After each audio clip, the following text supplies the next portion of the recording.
Well, welcome everyone. Welcome, welcome, welcome to the spring semester here at CCA. Aren't you all happy about that? Closer to your end, as we will talk about in narrative class. I'm Cheryl Dunier, and I will be your leader in the narrative symposium, the class that will accompany our narrative grad lecture series. That class meets on Fridays from 12 to 3 in GC1, and it's called Narrative Interactions. And there's a little sign-in sheet if you already are signed up for that course. But this is the lecture series that does accompany the course, so that's something to note.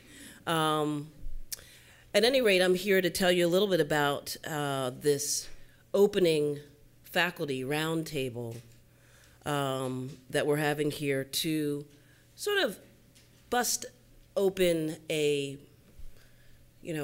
conversation and dialogue that I think is a wonderful thing to engage us all into deeper thought around our practice when it comes to narrativity, storytelling.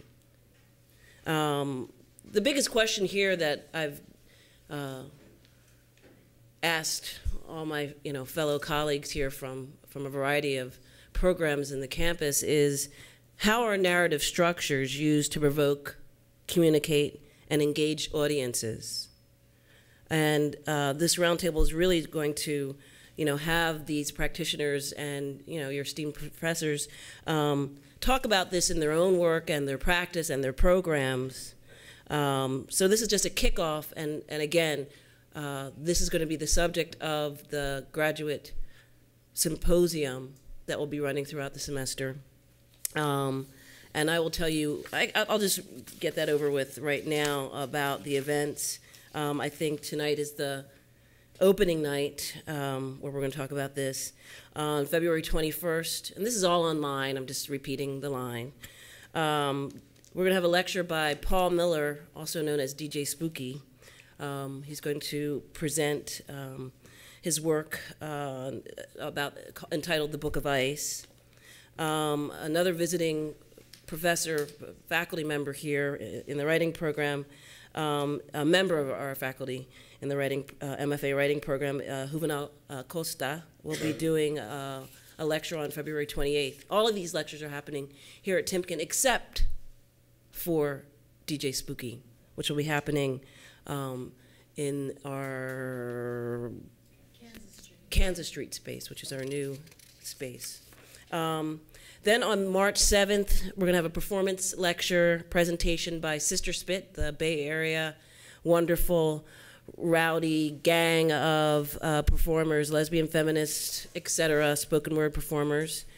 And there'll be a reception around that. And then Scott Snibbe is coming, who's a wonderful media artist and entrepreneur, known for his work with Bjork and her Apt album.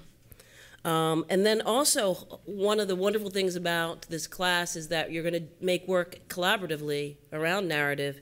And that show will be on March 18th through the 22nd over on the Oakland campus, and it's going to be called Linked Elegance. And you're going to, the group will have made a renga, which is a Japanese word poem, and we'll make it collaboratively and visually, or whatever you want to add to the sauce in the mix. So members in the class will have a show with their work. I think the opening is the 20th. So no further ado, I'm going to just do some loose but well-rounded introductions of the esteemed panel and roundtable that I've gathered here. It's so interesting. I've been teaching narrative and making film in my own work, experimental, more straightforward narrative, did some stuff with Miramax craziness. I won't even talk about that. Well, I will. I have to. But, coming here to CCA and really sort of, practicing what I preach and teaching what I preach, it's very, I was very pleased to have been tapped by Andrew to, teach his course or teach this version of this course. So I think Andrew Linden is our sort of innovator here in wanting to sort of organize the Graduate Symposium into a class or a series where it can have a better container so more things get discussed in and outside of this room.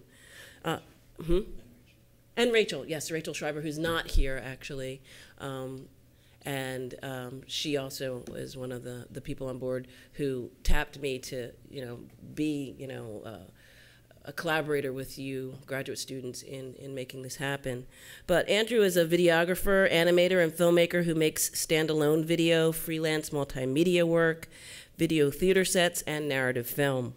He is a digital imaging and video instructor at Pixar Animation Studios and was the editor for SIGGRAPH 2005 Computer Animation Festival, CAF, producing and editing the festival's trailers.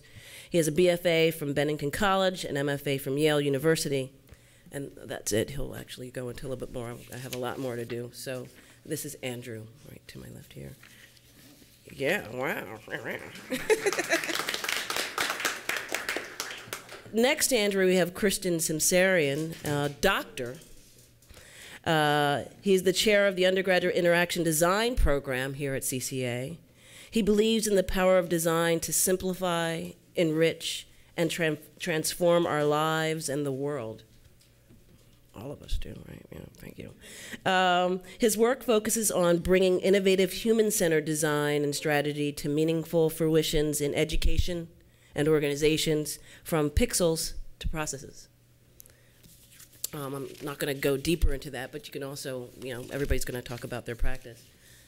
Welcome, Christian.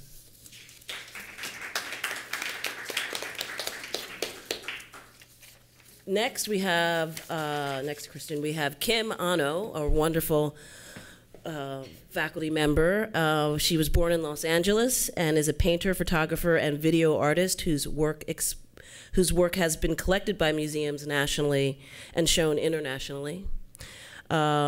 She's been a professor at the college since 1996.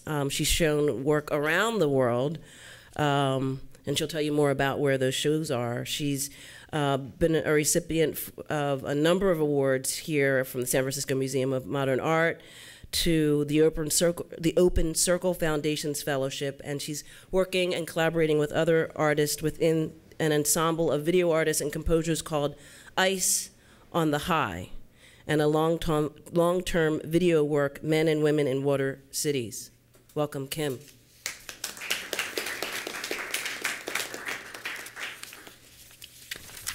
Next, we have Brooke Hinton, excuse me.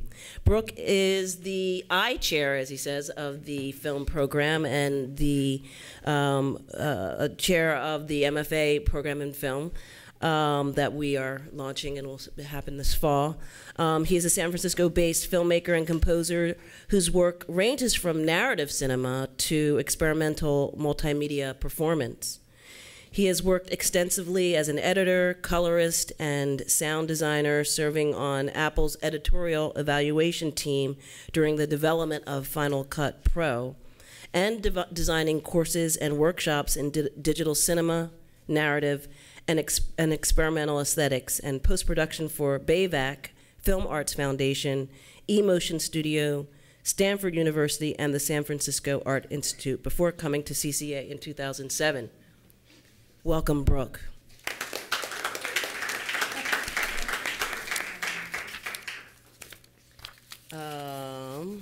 Just going through my list here. Sorry, everyone. Next to Brooke, we have Tanya Humidity. And Tanya is a faculty member in the Diversity Studies program and teaches the interdisciplinary studio Alternative Bodies. Tanya is a freelance journalist, performer, and educator whose performance work and scholarship looks at the intersections of sexuality, gender, costume, and embodied knowledge. Recent performances include Beyond the Spectacle at the annual Desert Stories Symposium in Joshua Tree, California, and Tanya was voted one of the top 25 most significant queer women of 2011 by Velvet Park, Dyke Culture in the bloom. Welcome, Tanya.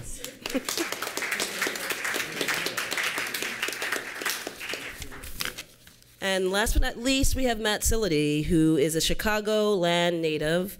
He is a professor in writing and literature, assistant professor in comics. You are the chair of the MFA comics program that's coming this summer. This summer, right? Assistant professor in the associate chair of the comics program already here. Chicagoland native, love Chicago.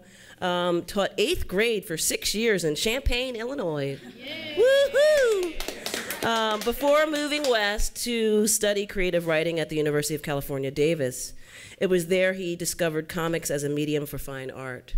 Welcome, Matt.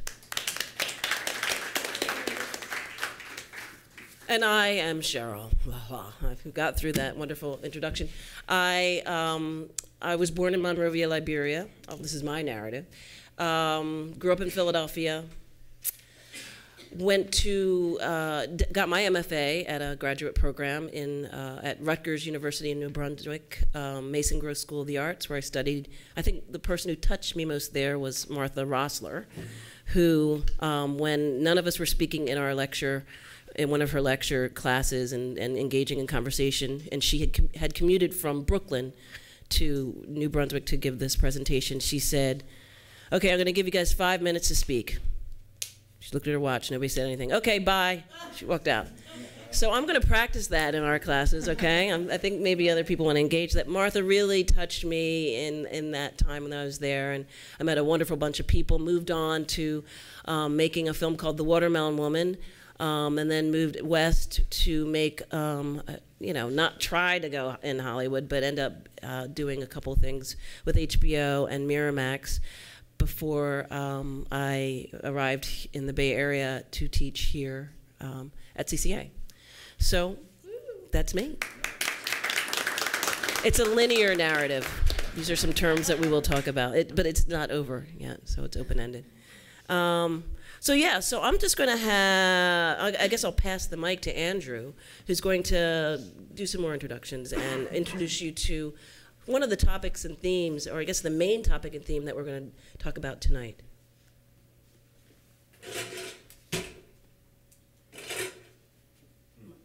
Mic on. Okay. Thanks, Cheryl. You're welcome. Usually when you come to one of these kind of events, somebody will say, Webster's Dictionary defines, no. But I did that for you, but I'm not going to tell you what I read because, is this working? Yeah. Because there are so many different definitions that you can see, and none of them seemed very satisfactory to me. Some of them said story, some of them said storytelling. Those are really different things. Some of them said narrative is narrative, which I thought was pretty cool. Some say it's a sequential, ordered group of information. So order being the main principle there. So there are a lot of different ways that you could talk about it, and it exists in many different forms. It can be something that you use as you're about to create something. It could be something which describes a group of people and how they behave, or their beliefs. So I think we all kind of have in our toolbox an idea of what it means, and I would rather get us as confused as possible for the duration of tonight, and maybe we can, that's kind of the whole point, is to misapply ideas or notions about narrative across different forms. So first of all, before I ask the question of these guys, which they're already familiar with, I wanted to confuse you by quoting Wittgenstein. My work consists of two parts. One which is here, and everything which I have not written. And precisely the second part is the important one. And I like that because there are things that we do intentionally, and there are things that turn out to be the actual narrative, regardless of what we're trying to do. So with that in mind, I'm just going to repeat for you guys the sort of launch question that these folks have looked at already. And that is, how do traditional, oh, I forgot to tell you one little story. The very first moment of wanting to do this happened in front of my house because there's a street in front of my house, which is the street I live on. And I know what that street is all about. It's the way that I get to my house. And that's what it is. That's what that street is. And I was out there one day, and there was a telephone and street repair person who was filling a hole with some asphalt. And I started talking to him, and I asked him how old the street was. And he said, well, that pothole is 12 years old, and that one is 30 years old. Those telephone poles are 60 years old. And he went back until he could tell me exactly the history of my street based on his practice. So his making was allowing him to create a narrative about the age of the street, and he went all the way back to 1917, just looking piece by piece. And so that was the first moment that I thought, he and I have two completely different stories. This means how I get to my house, and to him it means the history of his practice. So that's kind of the beginning of this, this event. So the question here is, how do traditional modes of narrative play a role in your practice? Which is to say, how do events or content or contents or behaviors appear in a structured way in time? Is there a critical activity which is distinctly the beginning, and is that always at the start in time followed by the middle? Conversely, has your practice or other contemporary practices altered the way we look back and think of traditional narrative? An example would be, I might ask Christian, how often are first, second, and third acts used in the way that you interact with a cell phone? Is it important to make sure that people do one thing before the other, then the other, and then the third in order to feel successful? Conversely, has the use of the iPhone or gaming or painting changed the way we think of first, second, and third act? And that might be, for example, that in a gaming environment or in the computer or navigating the web, which uses a lot of narrative nomenclature, you can go backwards and redo the first act, which would change the second act, etc. So it's not just sequential in time. So that's the question that I wanted to ask. And I guess just because I'm a linear person, I'll offer it to you to start off. Was this the 10 minutes part, or was this, or do you want us to go briefer? 10 minutes. 10 minutes sounds great. Right. Okay. Let's try and go briefer. The answer is no. So I wanted to start with a little story. The parents are filing into the room. This is a classroom for 5- and 6-year-olds. The teachers are standing by, quite proud. The children have been working for the last couple of hours setting things up, and the parents are taking a seat for what would be, to the observer, a performance. Except, and there's hand-drawn art that's covering the walls, and the floors are covered with crayoned drawings, and there's some 3D sculpture and other sorts of things that you'd expect to see in a 5- or 6-year-old classroom, 5 or 6-year-old's classroom. And the only thing that's different is is that all these things have been wired together. And there's projectors, and there's a sound system, and what's going to happen is telling of Red Riding Hood. And in fact, it's not a telling of Red Riding Hood, it's going to be 10 different tellings of Red Riding Hood with different sequences, different characters coming first or second, and as it happens in the moment, improvised. So the students, the pupils, the 5- and 6-year-olds have co-created with a box of technology, things that have RFID tags, buttons, switches, in order to project on walls scenes, plots, characters, make sounds that conjure up the Little Red Riding Hood, as well as their own acting. And they can go about this however they please. So in one moment, the button on the wall is the entering the forest, and the projection of the forest comes on. The next moment, it can be the doorbell for Grandma's house, and that depends on how the children have stepped on the stepping stones. And this was just fantastic. To watch this was wonderful. Everybody was having a blast, and it didn't come out at all like anyone thought it would. What I was describing is something that I'd done in a previous career in a school in southern Stockholm in Sweden. with the goal of introducing storytelling tools into a classroom with no evidence of what we call, using technology, but with no evidence of what we call WIMP, which is what we were calling WIMP, which up until about the introduction of the iPhone was the dominant mode people interact with computers. WIMP is windows, icons, mice, and pointers. So we wanted no evidence of that. We wanted the computer to come into the space, but not in this kind of traditional office sort of setting. So the challenge of that is, can you provide the Legos of narrative? Can you sort of find some elements there that can be constructed and put together however you please? So I use Legos or building blocks, and the goal of that work was, can we make collaborative new media, as we were calling it at the time, new storytelling tools that are as collaborative and creative as a box of crayons or a pile of building blocks. And what's interesting is, like, many years on, most of you in your pockets are carrying something that can do just that. One of my favorite breakdowns of narrative is the Seymour Chatwin's, and probably it's my favorite because it lends itself to this, which is the story and discourse. And the thing that's nice about that is time is not a fundamental part of that. There's a bag of stuff that's story, that's character and plot and props and settings and scenes and conflicts, which is probably part of plot. And then there's discourse, which is separated. So we can have Little Red Riding Hood happen in a classroom in a kind of non-linear, non-predictive way. We could have it happen as a ballet, as ice skating, as a movie, as a book, as a pop-up book, as a CD-ROM, and that it's still, in many ways, the same story. It has the same, there's a kind of consistency and coherence about that story that we would infer almost immediately that it's the same story. Oh, Little Red Riding Hood. Oh, great. Oh, but it's in a Tarantino sort of way. Now the grandma gets eaten first, and then we figure it out.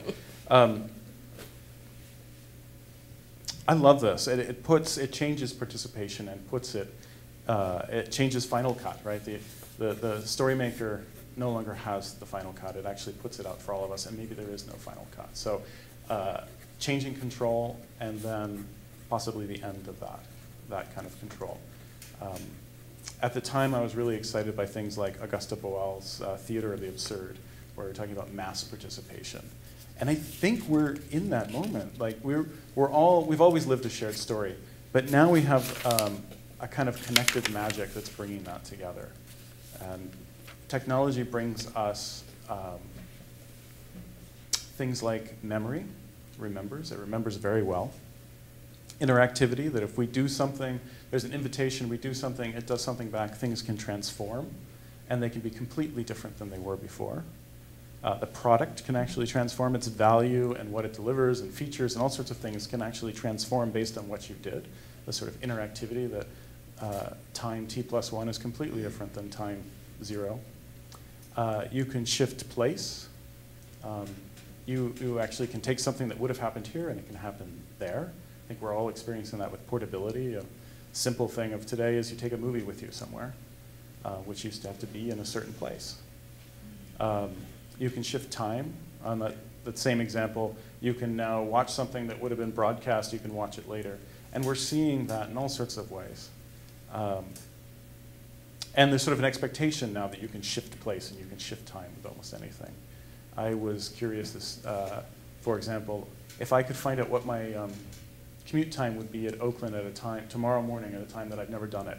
I'm like, surely there must be some way for Google for me to say at 8:30 tomorrow, what's this again? Apparently there isn't, but I had this expectation that would be really easy to find, that I could shift that time and just see the traffic patterns. And I'm sure it's not that far off. There's just two more things. When Tanya was talking, it reminded me of, or when I guess somebody was talking about Tanya, I was reminded of a piece that that I have forgotten, but I love so much. I was fortunate enough to be part of the world's first multimedia opera, and this was in 1993 in Stockholm at the Dansens Hus. That was quite a big thing, and I was implementing directing the technology. And our goal was, we had concrete poetry, we had dance. Our goal was for the dancer to control what was happening. So it actually changed control. The movements and gestures of the dancer, there were all sorts of sensors that we had built to sense her position and what she was doing. She was triggering the events, the choreography. And that was really kind of fascinating. So the music and the visuals, and actually there was a chorus, were responding to her cues and the events that were happening. And then we also had, the membrane was a virtual world where she would disappear into this virtual world and come back, and there were robots that would disappear and come back. And in many ways, that idea of control is central, if you will, to this, where I think this narrative is going. And if you look at, so one of the speakers in this series is Scott Snibbe, and he has really tried to take these filmic experiences and make them live, make them participatory, create spaces that are interactive, where actors can come in and create a new sort of subjectivity. Andrew was quoting Wittgenstein, and almost everything that Scott is doing is in that Wittgensteinian or Stonian way, Steinian way, beyond language. Like, what are those things that are beyond language? Those things that we understand, those parts of narrative that we can get into and share that really can't be described. That we're participating in a game, we're participating in a story that is not describable. And that's the element that he loves to play with, is like, how do I get two strangers to interact and share something that they could never really describe, and they don't need to describe. They can just be watching and being with each other. So as soon as they get out of their civilized heads and into the sort of primal moment of in a space and aided by technology, it really becomes fantastic.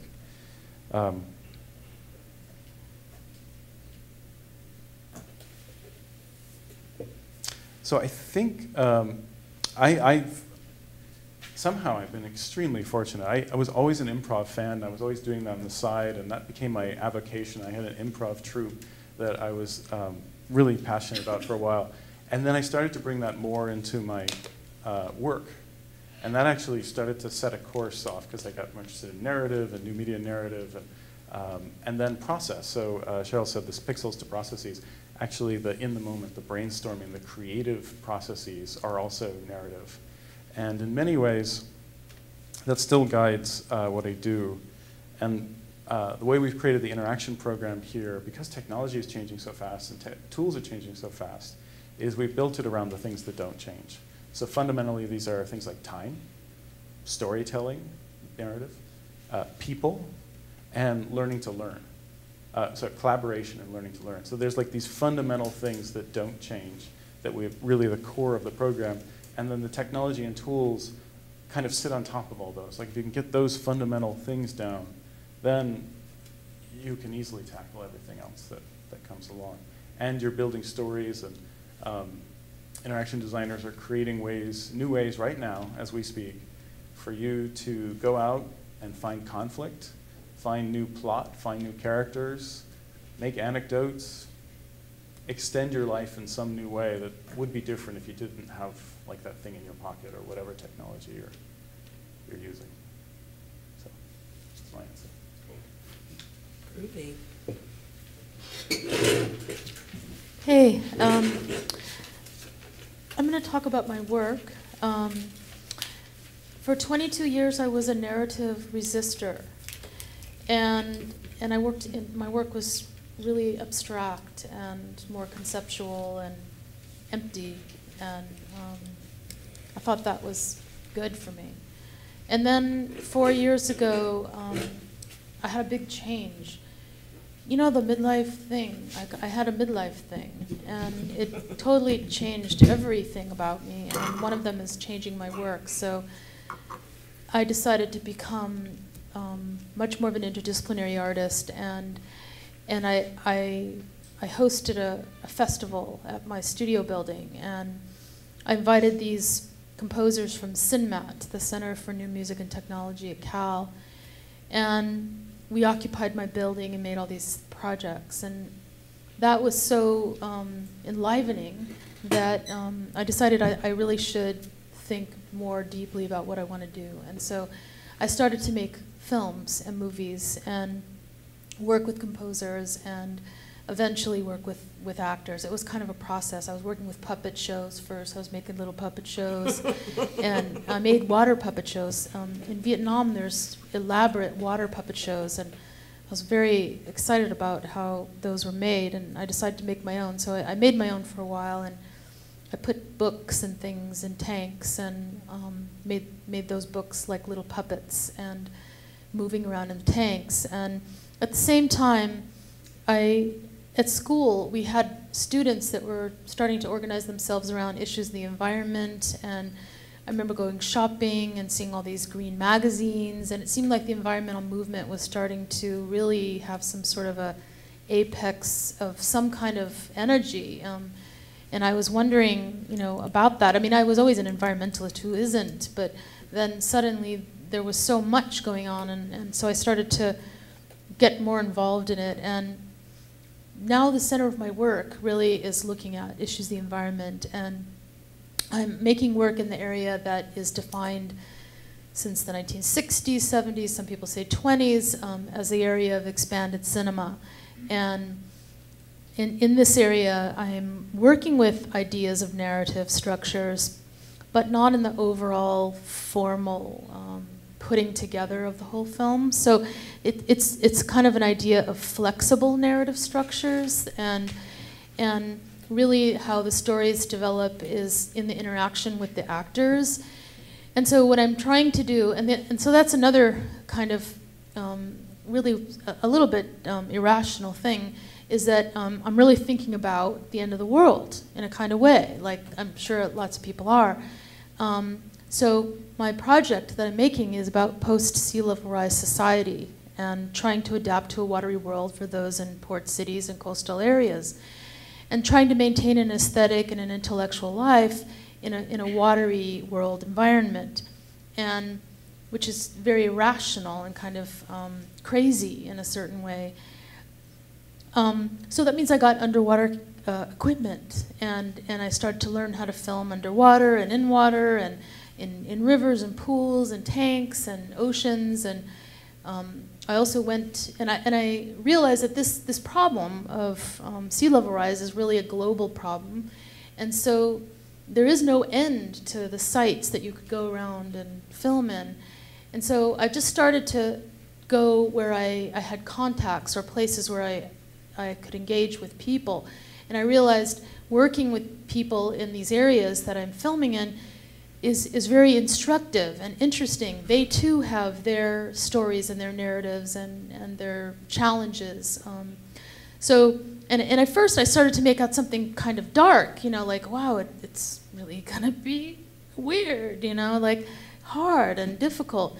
But the people that I work with are always bringing up very positive things, very lighthearted things, games and affection and sensuality and fun. And so as my actors started to do their work, and much, I guess in an improvisational way that you're sort of talking about, I too began to change what I was doing and shaping. So I'm really learning from the actors what I'm making. And one that was very dramatic and interesting and such an incredible experience was going to South Africa, and in which I was working with some young people from KwaZulu-Natal province who were all from different townships, and they all came into this one area of Durban on the beach, this art center. And I taught them some basic skills in video and sound editing, etc.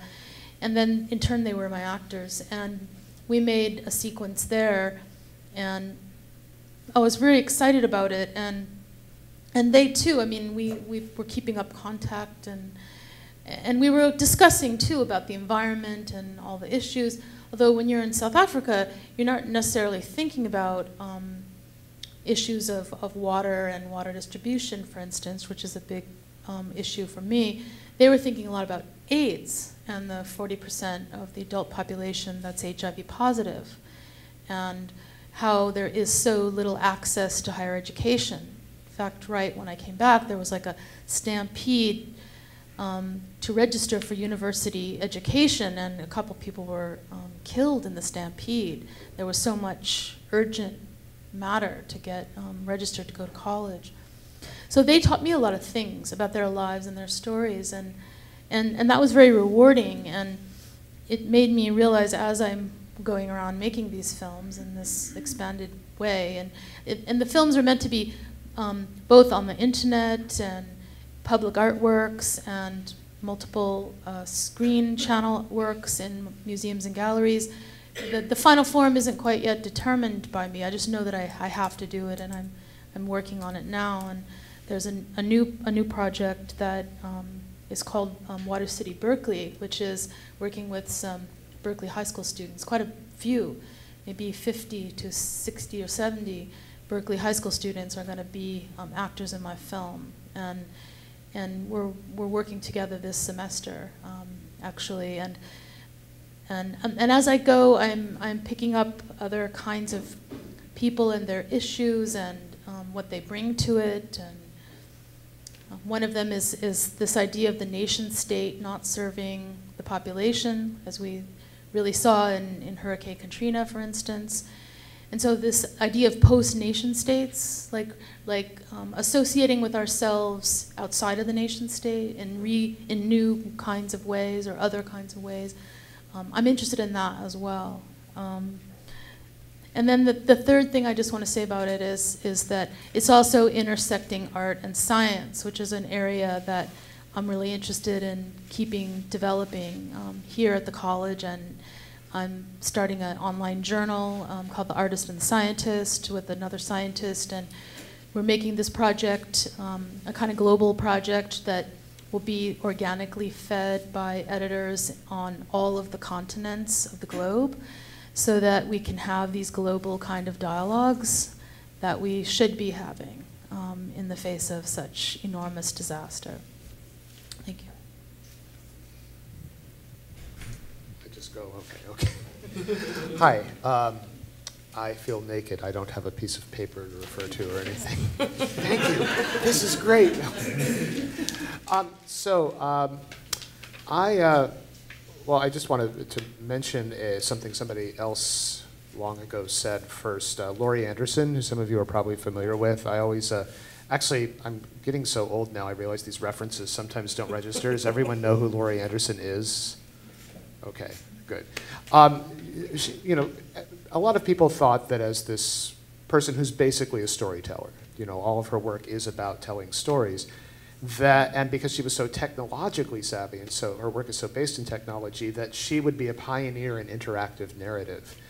And I remember this interview with her, and I wish I could quote it exactly. It was a video interview, and I don't have the exact quote, but I remember the first words perfectly were, "You have to be careful with stories."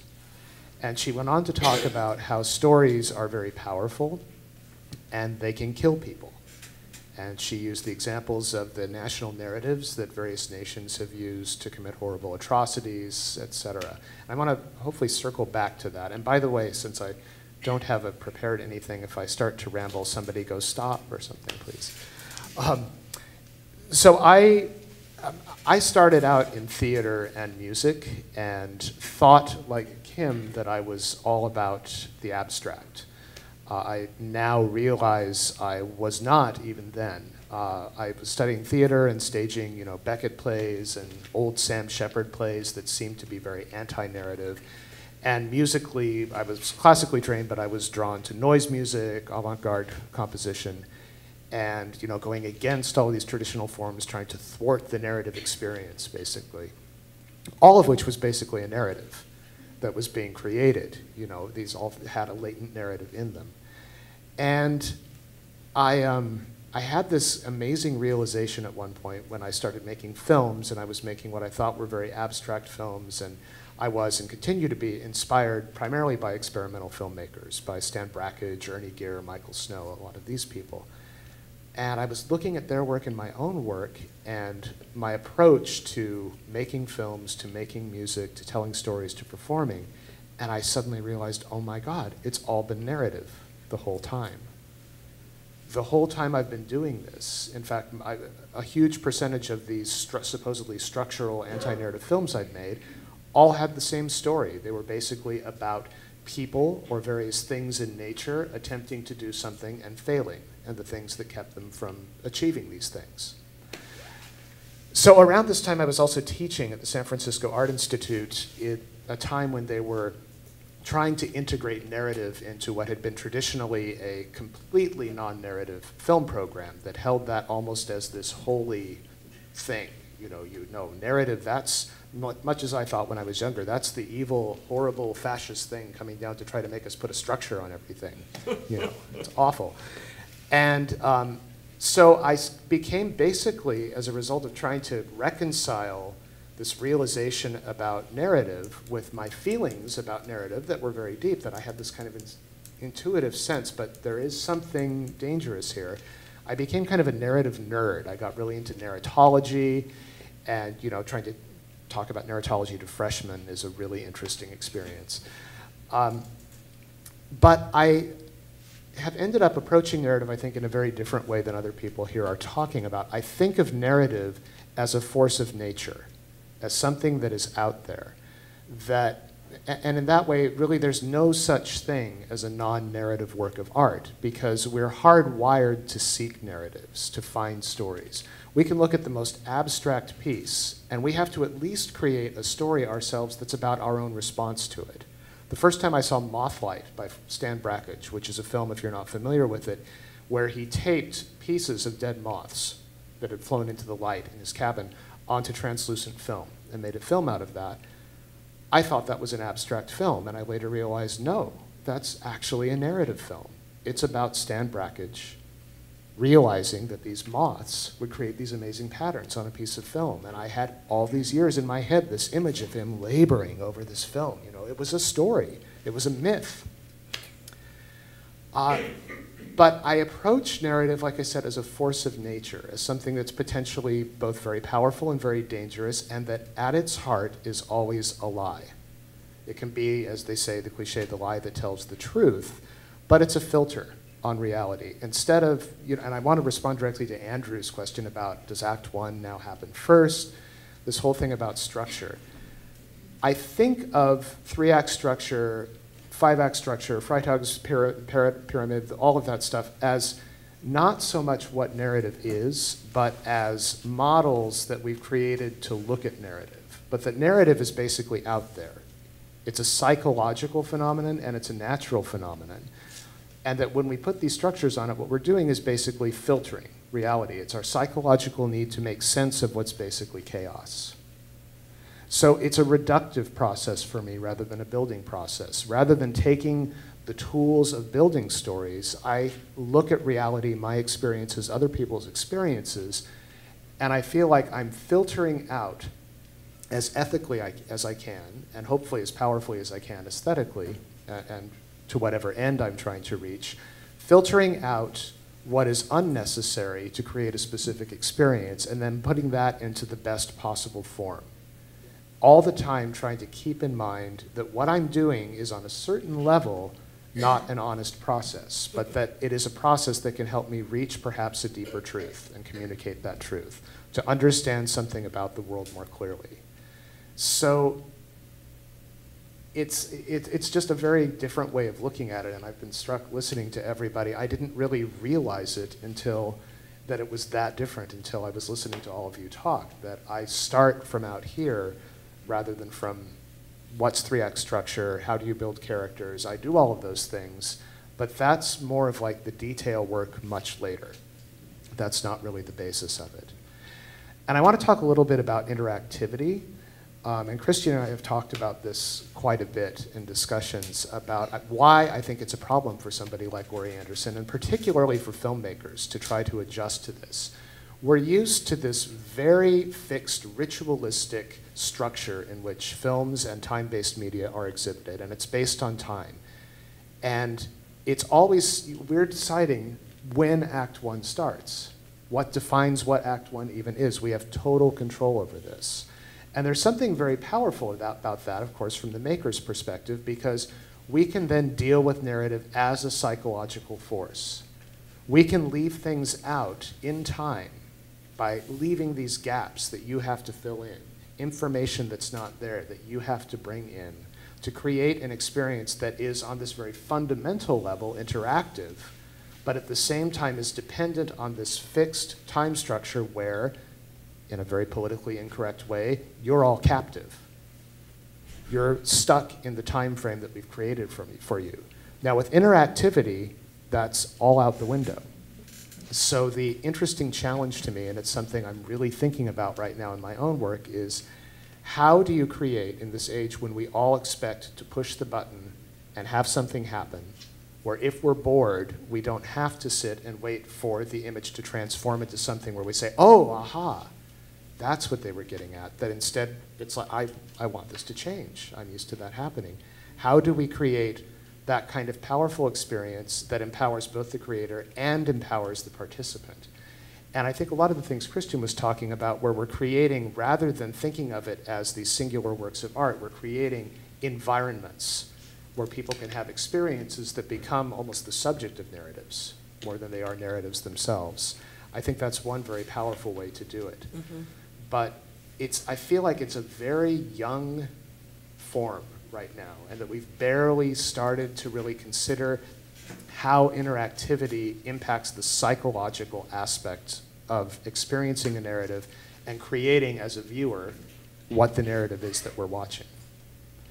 So that's kind of where I am. As far as my own work, really briefly, I still make experimental films, as well as I have made a narrative feature, which was another thing that made me come to terms with a lot of this. But I approach them all now as narratives, even if they don't have people in them. I'm dealing with the modulation of tension and events in time. Even if those events are as simple as the way wind is blowing through trees here, related to something that's static in another part of the frame. Those are still fundamental narrative things, because the viewer is creating an experience that is about tension, that's about movement, that's about things changing in time. And that's something I try to emphasize to my students. You can't just abandon narrative and say, no, I don't work with narrative. I'm a structural filmmaker, I'm an abstract filmmaker. It's there whether you want it to be or not. It's our human nature to try to plug some structure into something because we can't understand chaos just as it is. So no matter how abstract you want to go, you have to be responsible and deal with the fact that at some fundamental level you are making narrative work. And that carries with it a huge ethical responsibility because, again, stories can be dangerous, and at heart, stories are not true. Something's left out. Otherwise, all of our countries would get along, there'd be no wars, it would all be very simple. So I'll leave you with that. Cool. Hi, everybody. Okay. Well, I'm going to just share a little bit about my work and a little bit about my process as it relates to time and what I've discovered about time, and a couple of theories that have consistently guided me over all the different kind of mediums that I've worked through.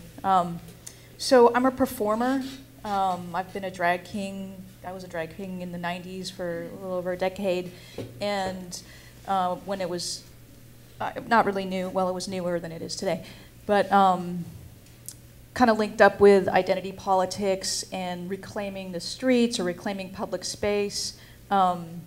And so intervening with like all of the normative constrictions or scripts of public space, and including kind of business as usual and time as usual and corporate practice as usual and everything that is at that time for a million reasons, you know, constricting the expression of queer desire and queer visibility and queer identity. And that practice, as you know, drag kinging, drag queening, is about stepping inside a genre, pop songs, jazz, stepping inside of music, and then performing a story within those stories. So pushing back against kind of normative or hegemonic meanings and codes and discrimination, and speaking back to them through a new story, which is the story that you tell by actually lip syncing. So I still find it a fascinating medium. I don't find it voiceless, but something about being able to tell a story through this interesting technology of synchronicity, lip synchronicity or lack of synchronicity, and creating for your audience both an exchange of energy, because performance is about storytelling through engagement with your audience, no matter the size, through all these woo-woo things like energy, you know, hypnotism, you know, cues, legible cues, using images or referencing certain parts of culture so you can tap into kind of collective knowledges, right? Or a pop song, you know, to engage your audience. You know, if you're a performer and it's not going well, you can tell, right? So it's really about interaction, even though it seems to be about the spectacle, about just being watched. It's very much a skill building set that's about making space for your audience by feeling your audience. And I think in terms of, and it's about the body, right? Certainly, and it's all about communicating through the body. So in terms of time, for me, storytelling is going to unfold in a performance, and your job is merely to figure out your story as quickly as possible while you're performing, because it's about intuition, and it's about making good choices that are about being quiet and all these things that you know learn as an artist at all, right? About getting in your groove so that you make decisions and the story is told, and both you don't know what it is and your audience takes away their own stories. And then the dance is over, right? The performance is over, and in fact, even if it's on a digital archive, if somebody's taking pictures, those are different stories than what actually happened in the live space. So I really like live performance because it opens up the possibilities for so many stories, and in that way has like a democratic, you know, democratic possibilities. But drag kinging and, you know, kind of working within pop culture or whatever, music culture, really excites me because it deals with visual spectacle, visuality, the language of the visual, and sound. And I think that sound has its own tools, vibrations, you know, tones, you know, just everything that is sound, that when you interact, you put it on a body, or you separate yourself from the song. You're doing something within the song that Whitney wasn't doing when she sang Greatest Love of All. You know, you are, you're using those two tools, and I forgot, I lost my train of thought. But for me, really, it's about visuality and sound, and that those two kind of mediums are ones that I love to work with, and costume. Just a couple of other pieces that I think, I've been greatly influenced by Trin Min Ha, the filmmaker, experimental documentary filmmaker, not just documentary. And their early work was reassemblage from firelight to screen, and she says she's trying to tell, she's a visual anthropologist. So I think a lot of the similar politics around the power of narrative have influenced me, meaning, you know, the stories that are told and reproduced in the thing that we call history are the stories of the dominant class, right? Dominant power, structures of power. So story is politically loaded, and as a, you know, coming from my own identity, but also being a social justice activist, I want to make space to tell the stories that are not necessarily being valued within mainstream culture. So her film is about, I'm going to tell a story about Senegal, but she says, but what about Senegal? And her whole, and she comes up with this idea of standing nearby. And it's a challenge for her with the camera to figure out how you can tell a story and have the camera on, but have it nearby. And I like that concept of nearby, and also of standing, because that's an embodied practice. And so the idea of knowing the effect that story has on you at an embodied level, whether it's Diamanda Gallis screaming really loud, and you're like cringing, and if you don't know, you know, if you're cringing and all of a sudden that affects your story because you can't stand this screaming music, or you feel some beat and you're like, yeah, you know, and so all of that is part of your own, of an audience's storytelling or story interpretation. So I'm interested kind of theoretically in the role of the body in story. Just a couple of ideas. The rhizome, Deleuze and Guattari talk about this idea of a rhizome. A rhizome is a subterranean root system that follows desire. And so the desire leads us through a story.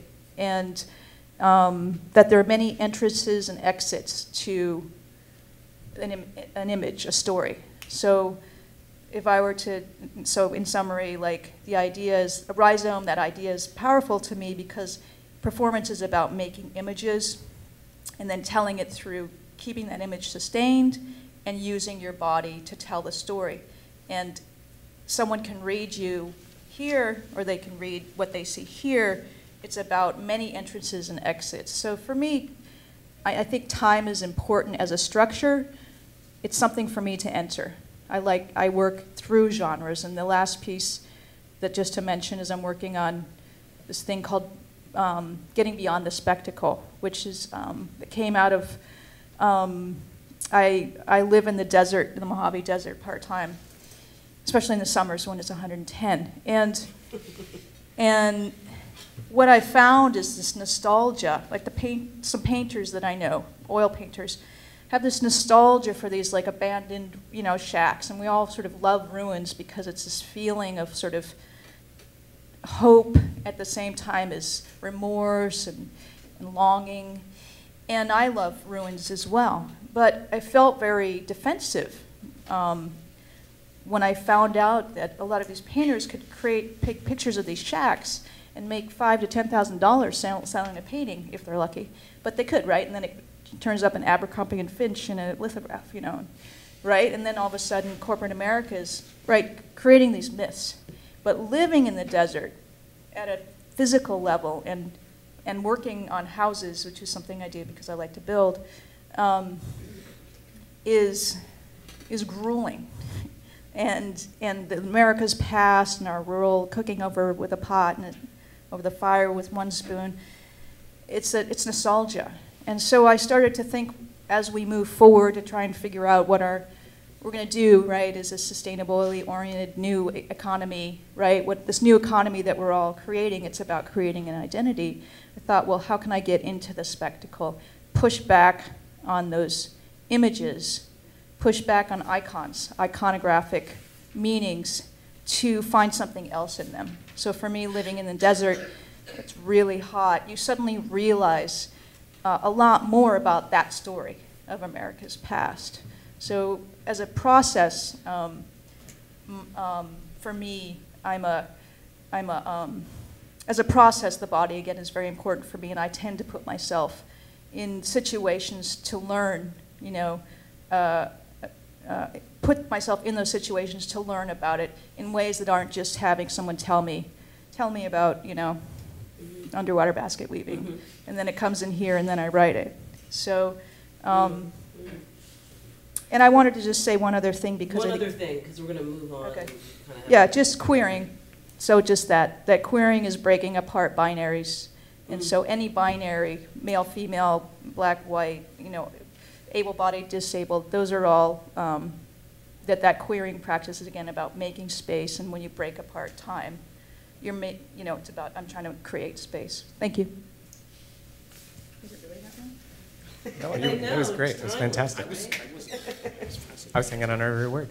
Hi, I make comics. I read comics. I think about comics when I'm eating my cereal in the morning and when I lay my head on my pillow at the end of the night. And I've been obsessed with comics for a lot of years now. And it started back in high school. I actually didn't read comics. I thought they were for kids. Yeah. And we had this comic book pusher in our school, Eric O'Malley. And I remember he was sitting at a desk next to me, and he had an X-Men comic in his hand. He's like, hey. I'm like, hey. It's like, hey, check this out. I'm like, oh, I don't do this. I don't do that sort of thing. And he's like, no, it's okay. It's free. So I took it and I stuffed it in my bag, and I went home, and I remember I finished my homework, and I was either going to watch MASH or Carson or something like that.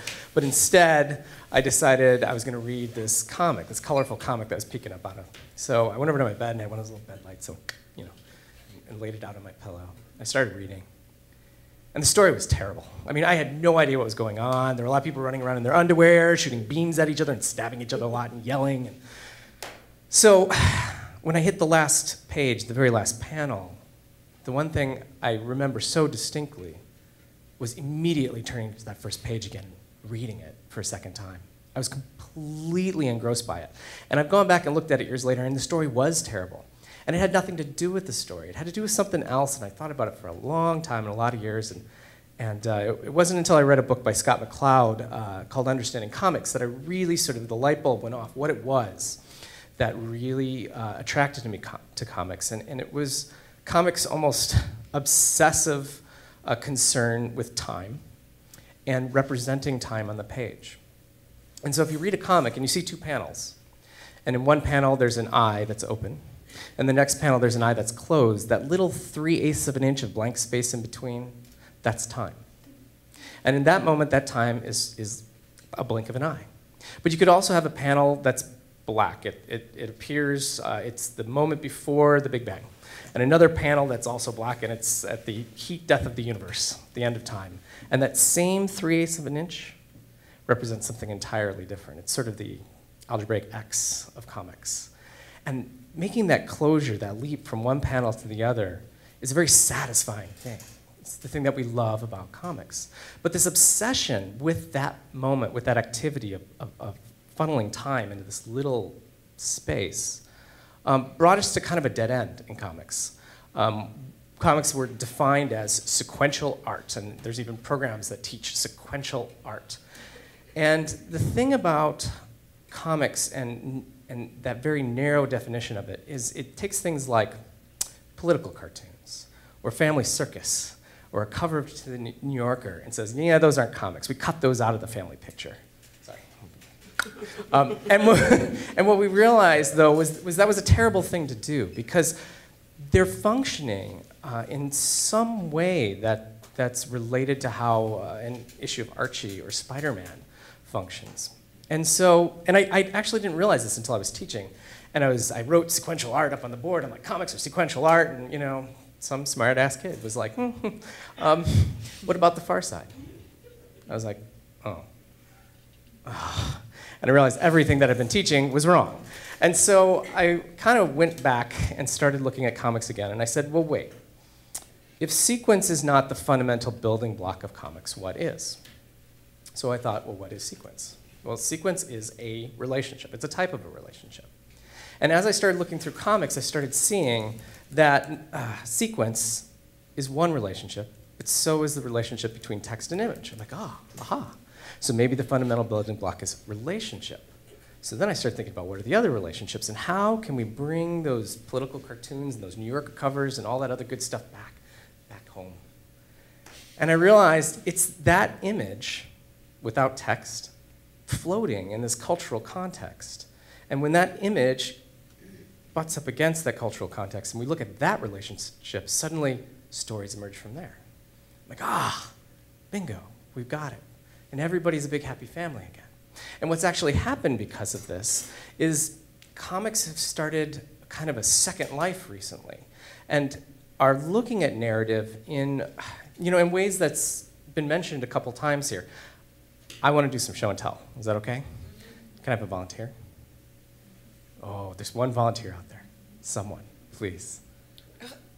Wah, wah. Would you like to be my? Yes, thank you. Fantastic. All right. So Publishers Weekly put its list of top 10 books of the year. Not graphic novels of the year, not comics of the year, books of the year. And this was #1. And it was really nice. Brooke looked over at the table over here earlier. He goes, oh, someone brought a puzzle. And I was like, oh, no, this is a book. All right. So if I say that's a book, Building Stories by Chris Ware, now keep that in mind, Building Stories. What should we do with it? What should you do with the book? Yeah, what should we do with this object, this thing? Can we pick it up and open it up? You want to open it up? Okay, yeah. Okay. Now, are you a kind of a dumper outer, or are you a picker througher? Just give me the box. Oh, just give me the box. Okay, so let's watch as she begins to slowly move through the contents of this book of the year. First, we have a little piece that looks kind of reminiscent of a little golden book, something you might be reminiscent of childhood. And underneath there, Brooke, why don't we, what's next? What else we got? Well, that one's like this beautiful hardcover sort of art book. And then, Kim, you have one that looks almost like a board game. And 5-point font. yeah, with really tiny font. And this one right here, let's see if I can get this one. This one reminds me of something that, you know, my grandfather would be reading with a cup of coffee in the morning. We open it up and we see a whole other world inside this one. And so my question is, where does this particular story, and all the pieces do come together to create a story, but where does this story begin? Where does it end? Does it matter? And is this in some ways maybe a little bit more real, a little bit more how our memories come to us in pieces and surprises, how we're attracted to one memory or one thought because of the mood we're in that day? Was I thinking of my grandfather that day, so when I opened it up, I grabbed for that newspaper right away? Or was I my inner child screaming out, saying, please find a golden book, take me somewhere else? And so one of the things Ware did was he took a sledgehammer to his narrative structure, let it fall into pieces, but then lets the reader kind of pick it up and put it back together. And there's a reason why it's getting a lot of attention. Done in the wrong hands, it could be gimmicky, it could be a little pretentious, but I guarantee this book knocks your socks off. And it's something different every single time. And it's $31.50. And it's $31.50 on Amazon.com. Is there a Kindle edition? Oh, no. And here's something that maybe, you know, to think about is how this might change and morph as it, you know, so many graphic novels are available on iTunes and through, you know, on your iPad now. And what would have to happen for this experience if it were to change into these other formats? Or is this something that still could only be experienced in its physicality? So yeah, so comics are really exciting right now in terms of how they're looking at narrative and sort of throwing things out the window and playing with new storytelling structures.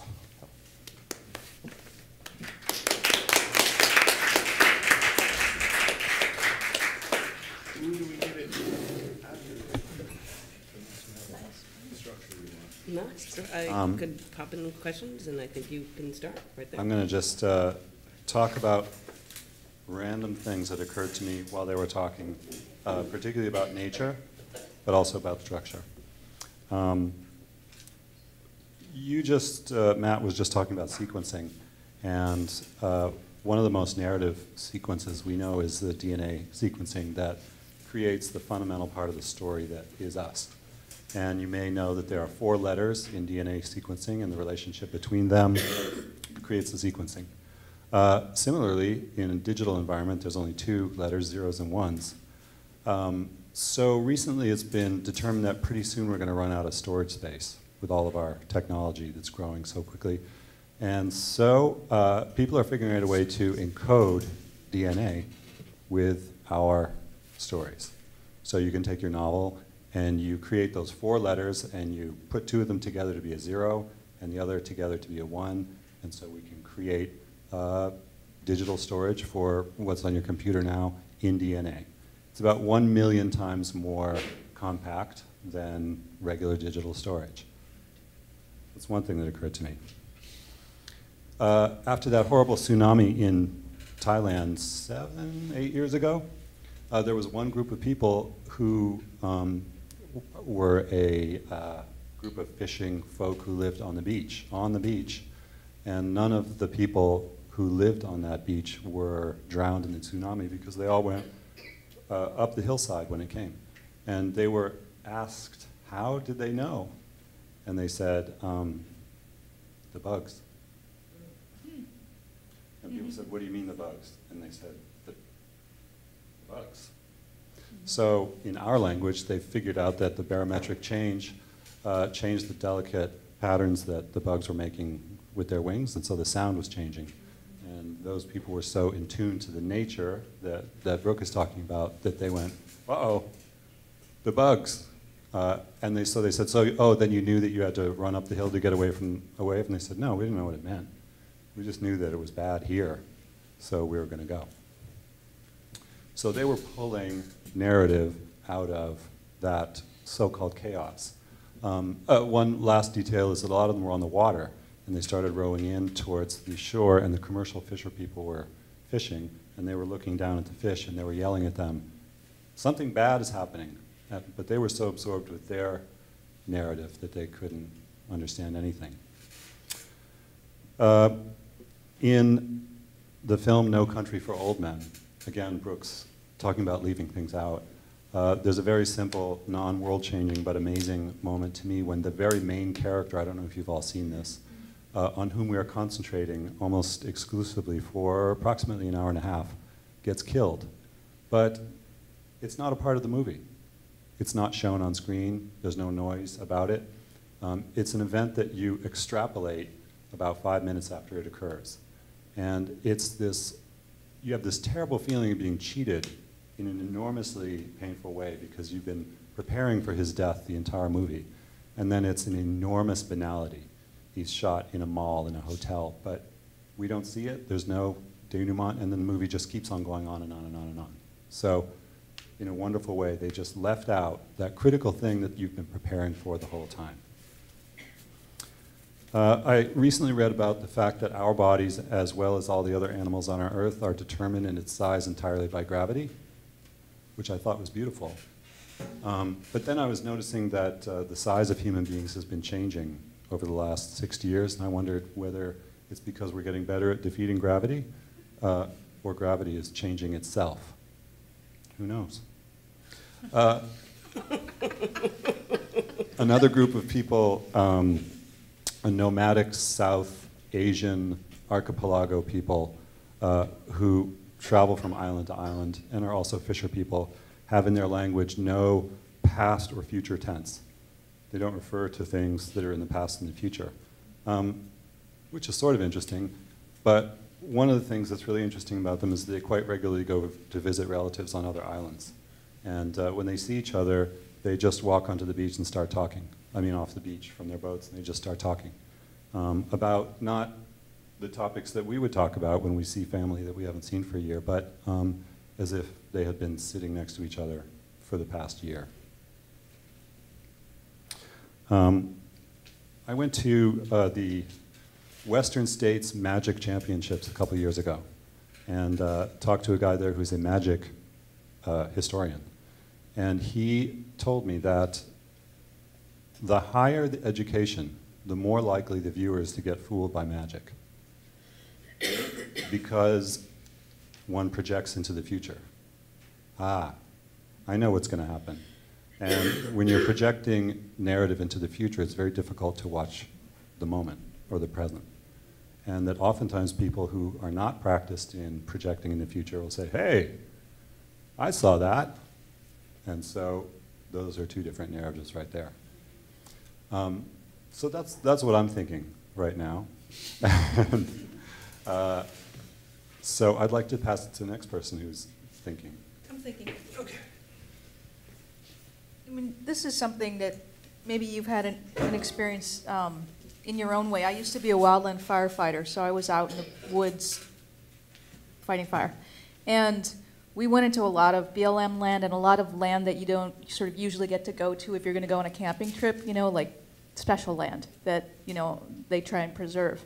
And during those 6 years, I saw so many huge, giant trees. And, you know, you can go to Big Sur and look at the redwoods. And again, in Trin Minh Ha, there's some amazing trees, giant, giant trees in Africa, in those films, because I haven't been. And I learned about olive trees in Palestine. And I learned that an olive tree, I was doing a piece on sort of Palestine-Israeli conflict and trying to tell a different story than that story that gets repeated. And I learned that olive trees live 400 years.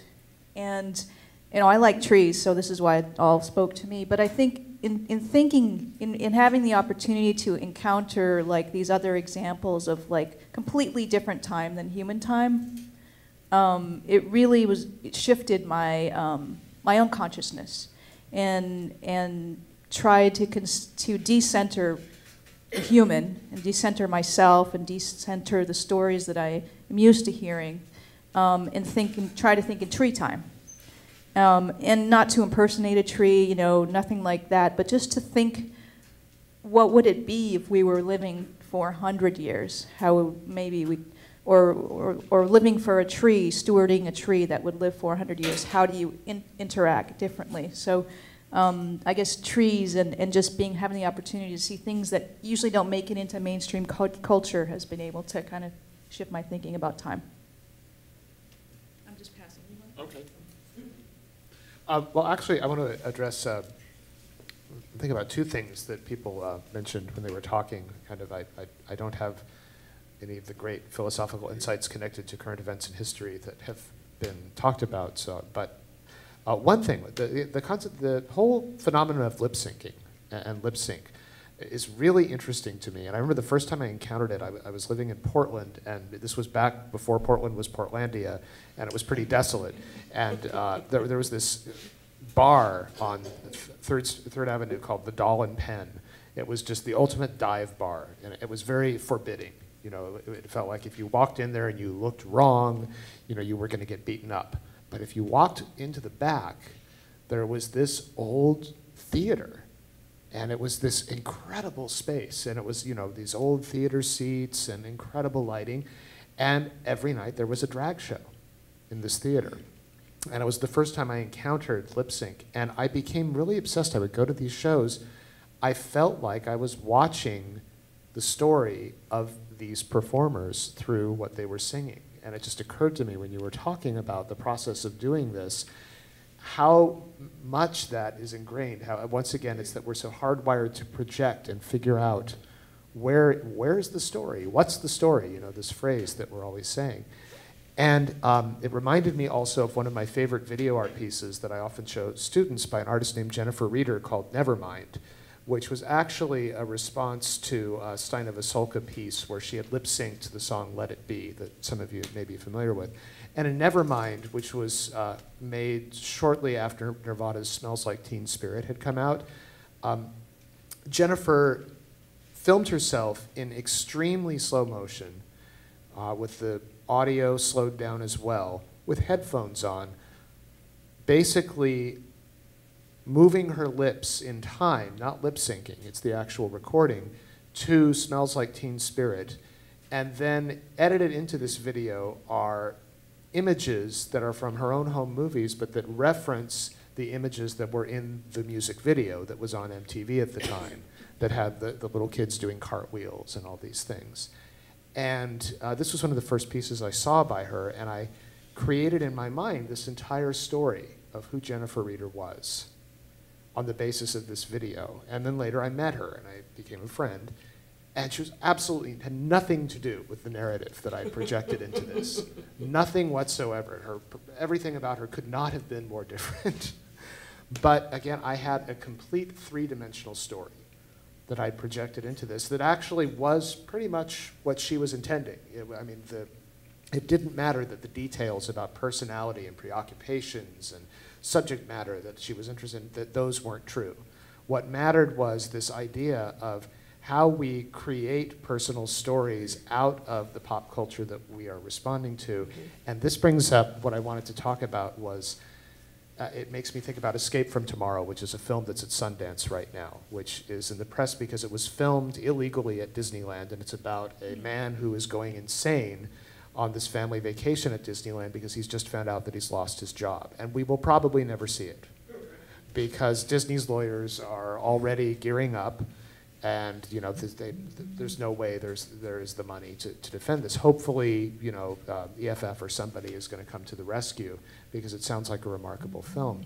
But it's this fact that the elements of pop culture are around us all the time now, and they're infecting us and trying to tell us what our narratives are. This is what your life is. Have any of you seen Buck Wild, this thing that's on MTV right now?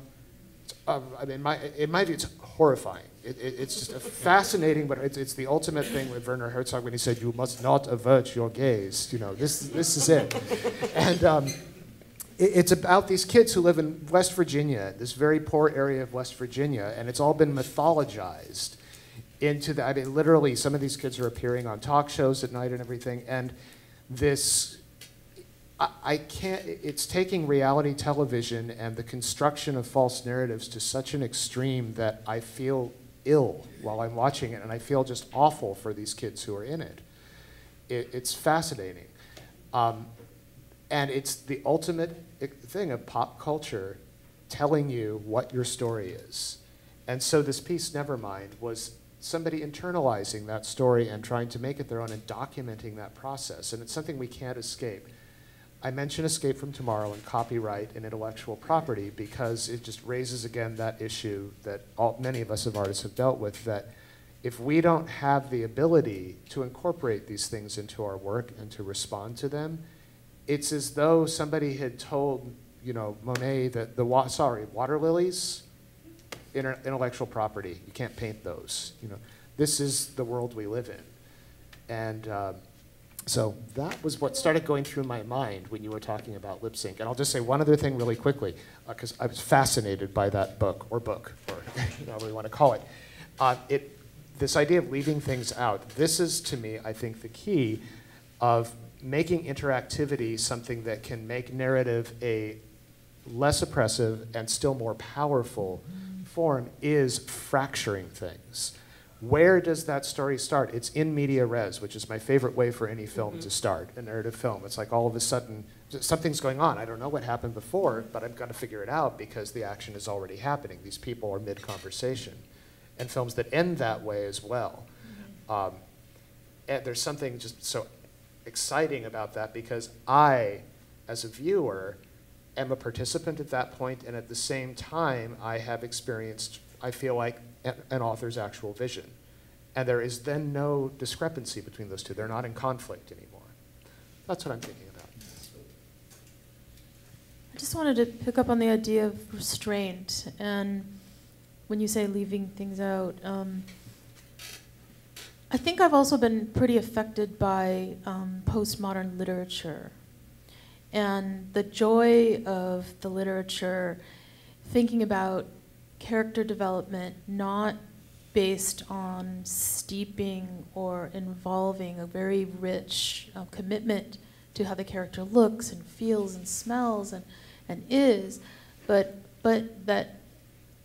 that the literature kind of goes to the dialogue and the action. And so I'm thinking about Lydia Davis, her work, and how she removes the names of the characters, and yet you feel intimate with them. And it has to do with this exchange of the dialogue, and you watch the action, or she tells a very concrete action in a kind of short amount of words. So I'm very interested in how restraint allows the reader and the audience, if I'm making a movie, to think more about what it is in their mind, that their mind is creating the story.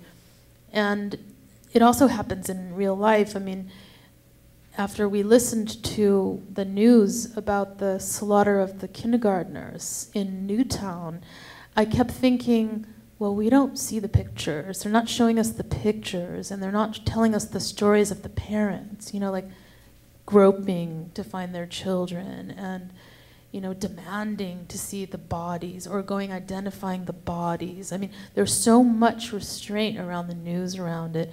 I mean, there was both feeding us the news, and then there was holding the news back. And so I, as a parent, kind of went into the very dark psychological space of what are those parents seeing and doing and feeling. And I mean, I just kind of relived the parent role in the situation and the horror and how big that is in my mind. And same too in other situations. There was a woman that was killed right in front of my son's school on a bicycle in Oakland.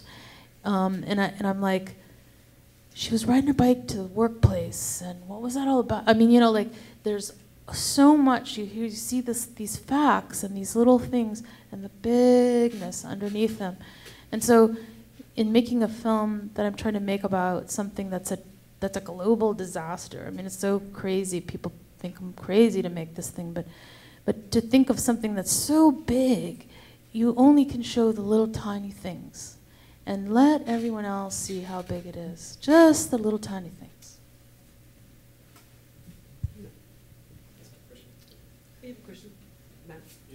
Yeah, actually, I'm in the underwater world of Kim right now.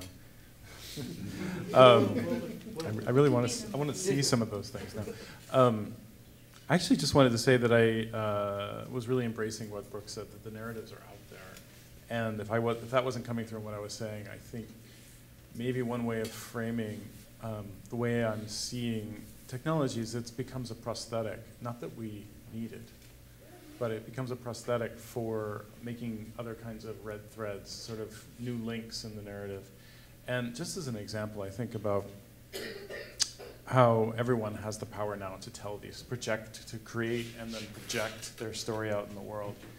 And I'm reminded of someone I know whose name I'll change, Alice, who was having a horrible time. She's a friend of my wife's, and wife came back and said, oh, Alice, it's just everything is going wrong. Her work isn't working out.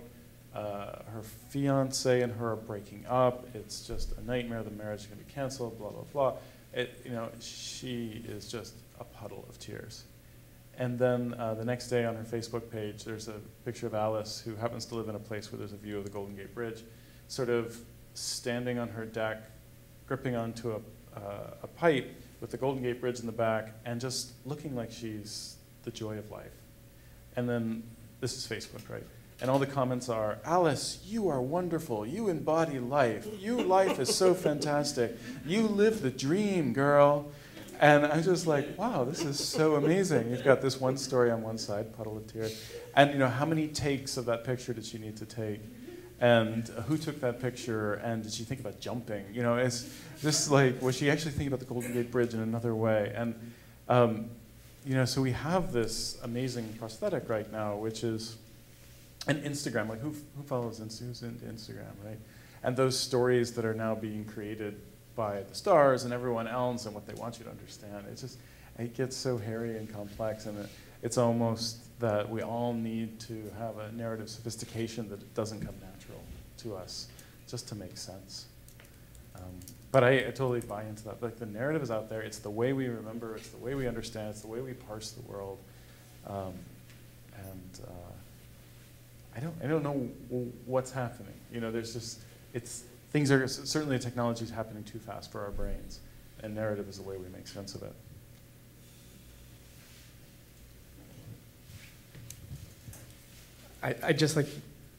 I want to finish on this note for myself, because listening to everybody talk about sort of the creative process and controlling narrative versus sort of letting go and letting it happen, it brought me back to what really was my probably happiest moment as an artist.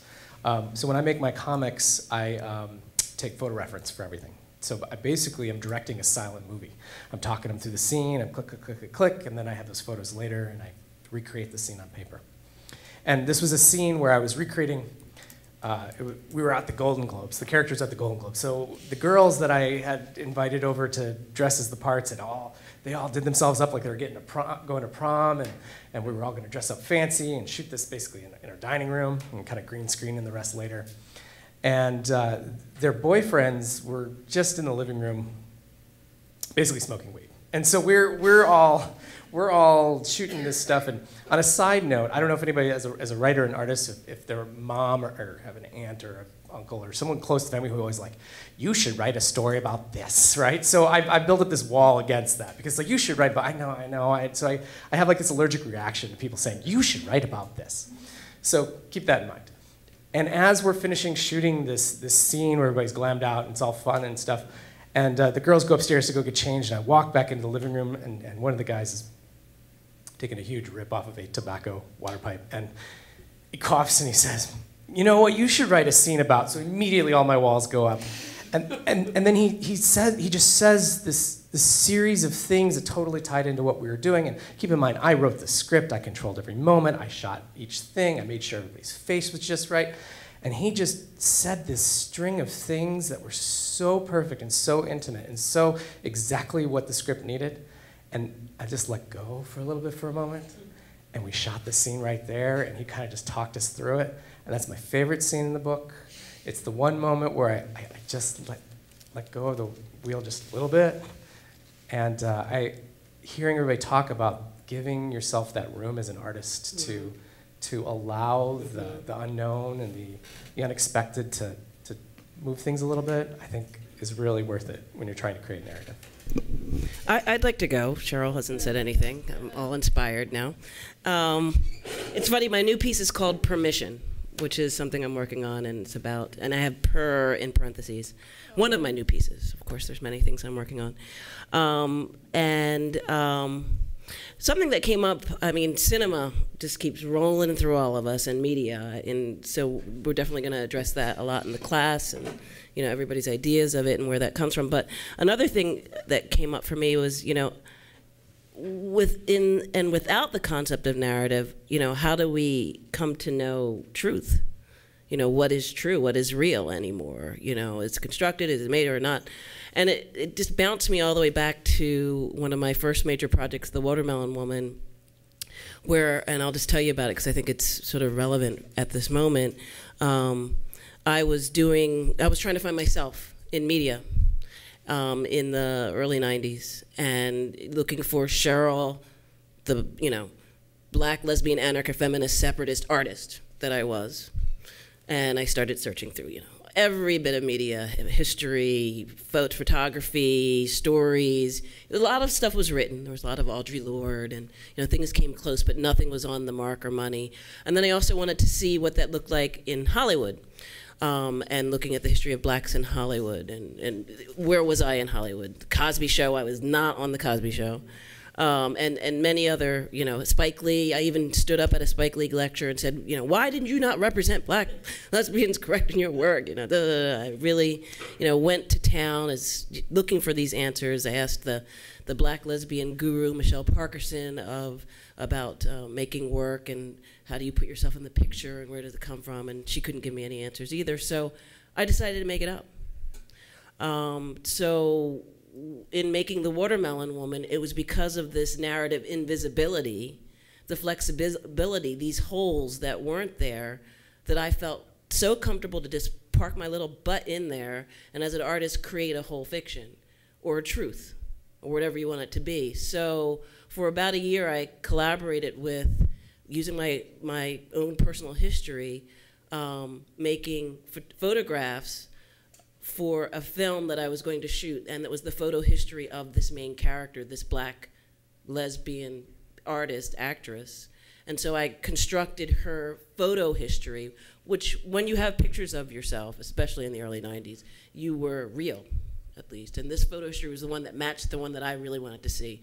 So I worked with Zoe Leonard, and we made 81 pictures of this woman's life from the years 1914 till I guess it was the early mid-80s, and created, pictures of her glam, pictures of her with her sister, pictures of her in black films.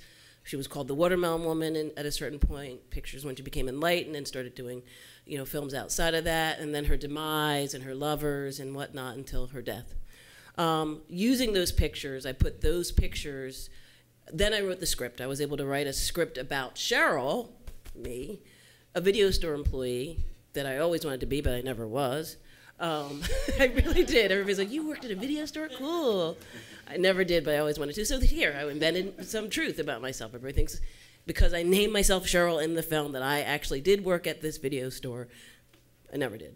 But all this became truth, and all of it started erasing blocks of my own personal history, which is so interesting. And in all my storytelling, and I do sit in sort of a documentary-like formula in my films where I'm sitting there talking to you, telling you truth, sort of a la David Holtzman's Diary, which is one of my favorite films.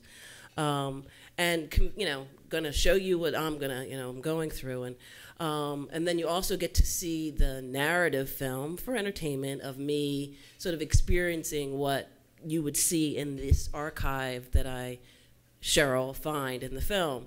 And then you go through all the trials and tribulations and cut back and forth between narrative times and whatnot till you end at the end of the film, and I actually put a quote on the screen that says, at the denouement, it says, sometimes you have to make your own history. The Watermelon Woman is a fiction. And then it wipes off. And it's said by Cheryl Dunier. Lord knows that everybody who sees that film, depending on who they're, what age group or where their background, I think I showed the film in some state, some city in Florida to a lot of senior citizens, and they were like, "That's real. I remember that film." I was like, "No, it just made it up." No. I remember Plantation Memories. I said, "I made it up. It's just a clip. I made up the film." "No, you didn't," and he storms out. So like, 67-year-old guy, and I was like, "All right, let it." So I love that. I just love this ability to jump in a hole, correct it for myself, make myself real, tangibly real in media, and allow people to go wherever they want with it. I mean, there's a lot of control that we have as artists, but I think there's a lot of control or power that we gain when we come to know or come to construct our own truth. So within the context of queer, of black, of race, class, and gender and sexuality, those holes for me, those narrative omissions, those spaces, those blanks, those whatnot, gave me the permission to, that's my mission. I don't know, play with the word for hours, right?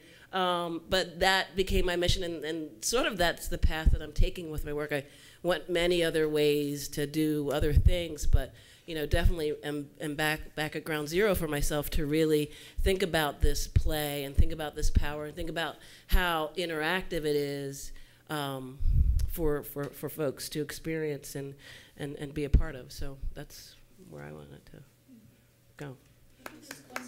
Yeah. Okay. One more thing needs to be said by one more. Let me just finish, and then love and then we'll to go hear some open it questions. up. Yeah. Just in my typical way, I wanted to talk about prosthesis in technology.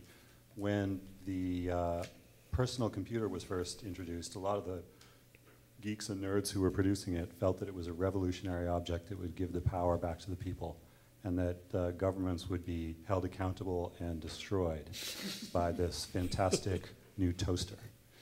And it's interesting to note that in our country, this has not happened. In fact, I would say that it has given governments and, more importantly, corporations absolute, complete, and instant access to your house. Mm-hmm. Through Amazon, through your needs, through whatever. They're in my house all the time. And I'm thinking about it all the time. I could buy something right now. I could Costco's right in my house. So that revolution was, of course, completely subverted by, in particular, corporations. And it's interesting to note that the Facebook revolution actually fulfilled that initial hope for the computer, but in countries where you can't buy anything. Yeah, well, it's funny. The first thing when you hit Amazon you type in Amazon for a Google search, what comes up? But Amazon, not the real Amazon, that wonderful place that could save us. That river? What river? What river is that? Actually, as soon as you type Amazon, like in Chrome, it changes it, right? Yeah. The search box changes to a search box within Amazon. So if what you intended was Amazon history of geological feature, at least you can't even get to it. You can't get to it. Amazon has already changed into Amazon : Oh, I'm sorry. I have one last thing. This is from a 14-year-old, my daughter, who is, the next wave. She's beyond all of us here. And she showed me, many of you might already know this. It has to do with Amazon, and I'll just end here. I don't know, this wonderful phenomenon called the Mountain 3 Wolf Moon t-shirt. And you see these 3 wolves howling at the moon, this t-shirt. Well, it's such a, I guess, who wears those shirts? Those sort of bearded guys, very spirit people, whatnot. But my daughter went online and showed me, and you can do this yourself, go onto Amazon and look for the these 3 wolves howling at the moon, and sort of like a, really spacey thing. But people, and this is transmedia, and we'll talk about transmedia a little bit later, or maybe in some of the questions, which is media that spreading across all of this technology. People have gone in and subverted in the customer review box. So if you go read the customer reviews about the 3 Wolf Moon t-shirt, this is the one that comes up. This item has wolves on it, which makes it intrinsically sweet and worth 5 stars by itself. But once I tried it on, that's when the magic happened. After checking to ensure that the shirt would properly cover my girth, I walked from my trailer to Walmart with the shirt on and was immediately approached by women. The women knew that the wolves on my shirt, that I, like a wolf, am a mysterious loner who knows how to howl at the moon from time to time, if you catch my drift. The women that approached me wanted to know if I would be their boyfriend and or give them money for something they called mehent. I told them no, because they didn't have enough teeth. And frankly, a man with a wolf shirt shouldn't settle for the first thing that comes to him. It goes on, but do read it. But people are going in to take control of our own phenomena and take power. So that's the next level, I think, that will definitely go into, I mean, it's like, you know, 2 girls, 1 cup type of thing. We never get to see the video, but we see the people's response to it. So that, I know, people love that. Okay, right. So I'm sorry, I had to share that. But that's my other that's what I'm thinking about narratives too, where we're taking control of this, you know, poo-poo of narrative explosion. So, yeah, I'm sorry. So I want to turn over the floor now. Does anyone have a question? If you have any questions or comments or things to share with us. Break that wall. Anybody here use narrative? There's Bill. Bill, go ahead, Bill. When I think about I'll be the runner. interplay between narrative and perhaps non-narrative, or possibly the reader/audience choosing or arranging or forming the narrative, I have to say I have very slight experience with this, and so far all of it unsatisfactory, in the sense that what I've seen as examples turns out to be uninteresting. I think we're all about creating meaning and emotion and insight, or some subset of those things, and leaving the narrative or absconding from the narrative is not helpful in that. The one example which I saw before I saw any of the later stuff, which I'm not happy with, I was quite happy with, and that was Julio Cortázar's novel, Hopscotch, which is intended to be read in 2 ways, straight through and by a hopscotch arrangement of the chapters that he tells you to follow. And it reads very differently in the second arrangement and is, I think, really satisfactory in both.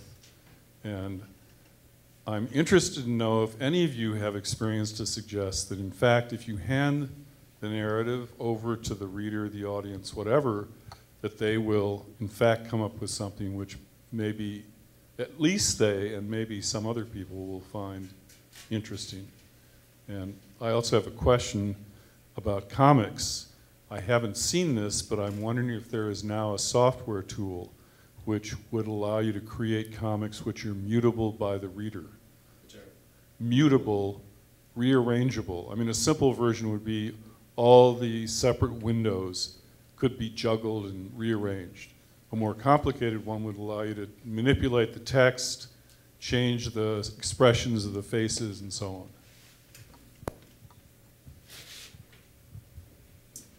I think that was a statement, Bill.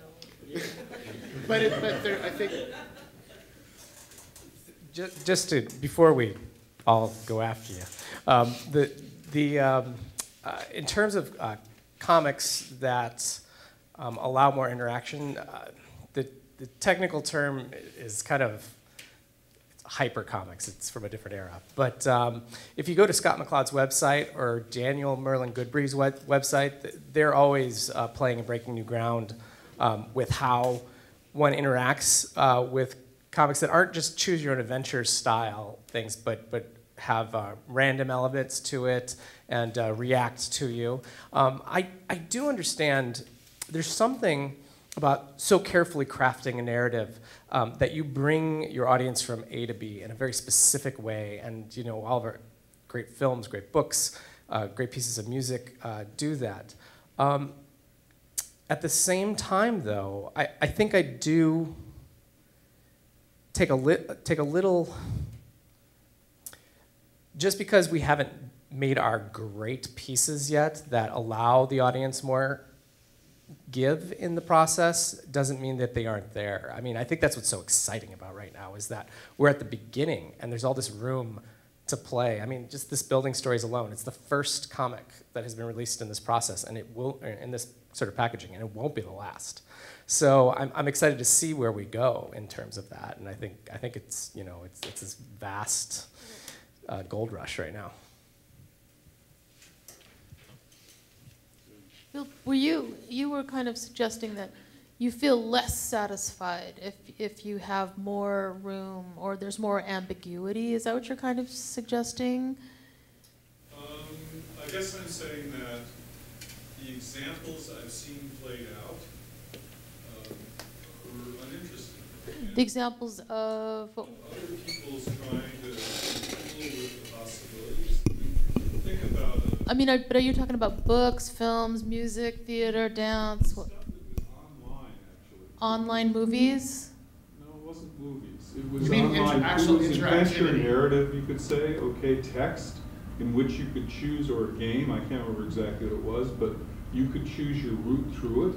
I mean, in a certain sense, all the big video games, which are shoot 'em ups, you're going from one room to another, and you have choices about which way you turn, and you know how fast you fire, and what you're looking for, what you're looking after. So you're talking about games and stuff. Well, Okay. that's one example, let's say. Okay. But the question is, what makes an interesting So, object? I mean, so I guess I just wanted to offer one thing about that, and that has to do with music. But music it was super challenging for me, and that is, somebody mentioned Diamanda Galas. And one time I saw Diamanda Galas. Anybody seen her live? Anyone? Yeah? Oh, good. Some Diamanda people here. Anyway, I saw her come up on the stage, and I didn't even know who she was, and somebody dragged me along, and I went. And she had this big red ball gown on, and she was standing on the stage, and then she proceeded to scream into the microphone for 2.5 hours. And she stopped with breaks. You know, there were some breaks, and there were some times with muttering, and there's some other times. And I thought for myself, this is so out, man. This is the outest thing I've ever seen in my life. It's so out. And so I sat there, I'm thinking, do I hate this? Do I love this? Do I hate this? Do I love this? And then I sat there, the longer I sat there and followed the intonations of her voice and realized that she had no words. I mean, there was no lyrics and there was no musicians. It was just her. And then I started to realize there were stories in my head. Suddenly, stories that rushed into my head as she was following the intonation of her voice and screaming at different pitches. And I realized, wow, she doesn't have to say anything, and I get it, you know. At the end, I realized the title was Wild Woman with Knives. And I mean, I didn't even know the title, you know, like at the end I saw the title, and then it had to do with her brother who died of AIDS and etc. I mean, I read all that stuff afterwards, but just the absence of any words at all, but only the tonality of her voice carried my narrative and made it explode in my head. That was a really influential moment. That's not what I'm thinking. That is a case where the artist has intent and it engenders things in you, which is different than you being able to say, now do this, now do that to the artist. You're talking like about like the story space fiction where people could follow branches through. It's like, I'm going to click on this and that will cause now me to follow this leg of the story. Or in gaming where, depending on where I click, it's going to determine the outcome of the narrative. Korsakov films, too. Yeah, Korsakov films, that's what people are working on right now. The Korsakov system does this. And I actually agree with you. And this is where I feel a little bit like the Luddite in the room, in a sense, because when I'm talking about the things that we leave out, I'm talking about as an authorial technique or an authorial choice that's made that brings the viewer, the listener, the reader in psychologically, which is different. That, you know, basically that's what we leave off screen. It's the parts of the story that we leave out, not go find it. And I think that's the problem with narrative, is narrative inherently is about time, as a lot of people have been saying here. You know, it is basically a form in which we take this chaos of time that we live in, and we place a frame around part of it and populate it with things in an attempt to make sense of something. I love the term somebody used, to parse reality. Was that what you said? And a prosthetic, it becomes a prosthetic, exactly that, prosthesis. But I think it's very difficult to create an experience where basically once you have interactivity at the level you're talking about, that's removed. The capability actually to leave things out, to create space, goes away. And so I think the reason I was reacting to what you had shown us was it suddenly made me think, you know, well, there is this possibility of creating a fractured situation where rather than it being, if I click here, the story goes here, it's a set of things that basically have taken the time structure away, but where somebody is piecing together an experience themselves. And if it's done art, but there hasn't yet been a work, in my view, that I've seen that is transformative for me as the person experiencing the work. Now, on the other hand, like some of the, Christian, when you were talking about some of this participatory narrative, which I think is really interesting, and when I said that's about creating, you know, it's the subject is stories, you're creating an environment where people have an experience that becomes a story later. They are creating narratives with a toolkit, much like this that you've laid out for them. And I think that can be a very powerful thing, but it's a different thing than a film or a book. I agree with that, and I would suggest one other thing that, and this will sound confrontational, but I mean it not at all that way. People who are, all of us and all of you are creating work, and you're getting more and more professional. You're becoming craftspeople at arranging things, which is essentially creating narratives. Just my whole career, with all the fancy things that I thought about, really just comes down to, should this go here or here? And that's either in space or in time. And it's thoroughly intuitional. You know, yes or no, better A, better B, and it just always comes down to that.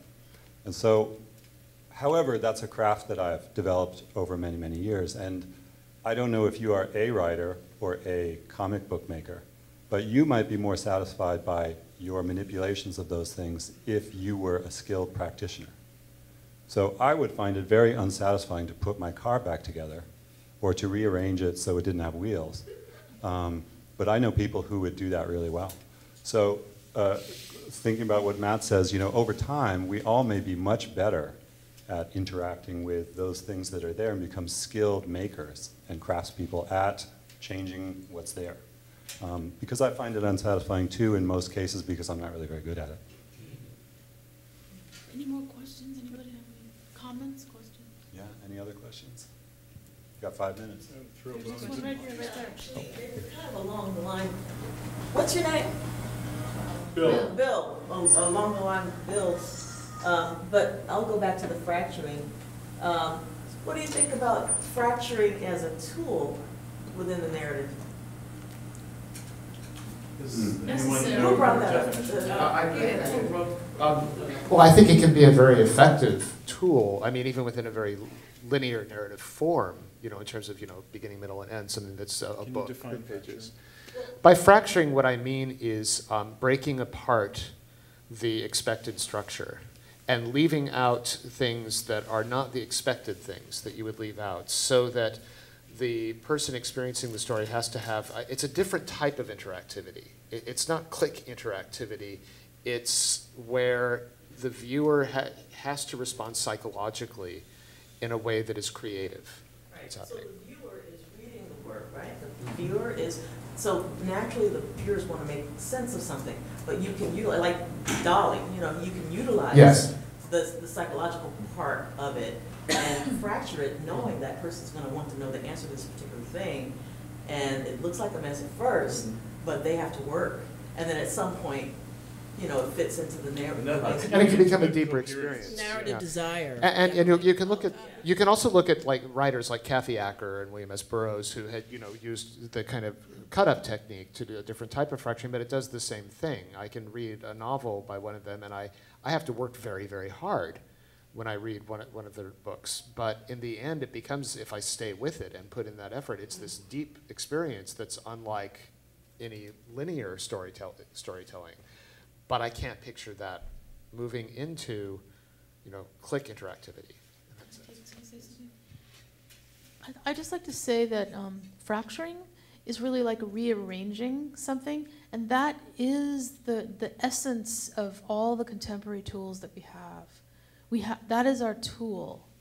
How we swap out, how we rearrange, how we turn something upside down and right side up and sideways and put it back and sew it together. That's exactly our tool. Well, actually, Tanya, I think it's been. Okay. And you were going to say, well, just to give the putting back together a couple of other verbs from like the world of dance or something. You just think about, and it's sort of related, I was thinking about like sometimes how boring it is to watch contact improv, if you ever have. I'm never bored watching. Watching? Okay, so with exception. But perhaps participating might be a lot more fun, but it's supposed to be this democratic form without a narrative, but it's about a certain kind of contact, a certain kind of pressure, a certain kind of philosophy being executed. So it's about like this common vision for the philosophy. And I was thinking how it can fall short because of different skill levels at a very practical level. Some people are more flexible, some people have strength here or strength there. And so I was thinking about some other, the idea of putting back together all, and when somebody's voice booms here and then is less here, there's muscles. There's different muscle, combinations to, the recreation. And so when we just say putting back together, you kind of have an idea of it, but that's also where the oomph comes from, maybe where the emotion lies, or the common vision for how long the thing will take, the time of the story. I think it's in the verbs, right? And where you get to bring what you want from your own personal narrative into that. And that's where you become empowered and charged. I think Christian had a comment to say, and we're going to just, yeah. I don't know if I can finish. I was going to throw a bone to Matt, but just say that, for years, especially in the 90s, people were trying to figure out, are the filmmakers or the game makers going to get to interactive cinema first? And, we had those weird experiments in the early 90s. I think it's huge investments of the three buttons. Julie Chang did that. Where does the group want to go? A, B, or C? We don't even know about that thing anymore. It was so dead. But at the same time, games were becoming radically interactive and radically social and more photorealism. And the game you buy today is getting really close. I mean, especially if you compare to Avatar or some of the computer-generated films, it is a film. You're like exploring this film and you're going through it and there's logic and was it authorial? Authorial, the kind of notion of control is like they are giving you paths. It's like well-crafted paths through something. So the game makers are the ones who kind of got to that interactive narrative first, and it's pretty clear they're there.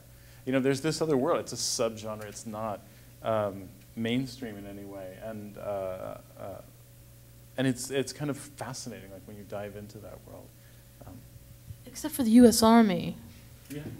U.S. Army is really interactive with the games. Have you noticed? And drones, right?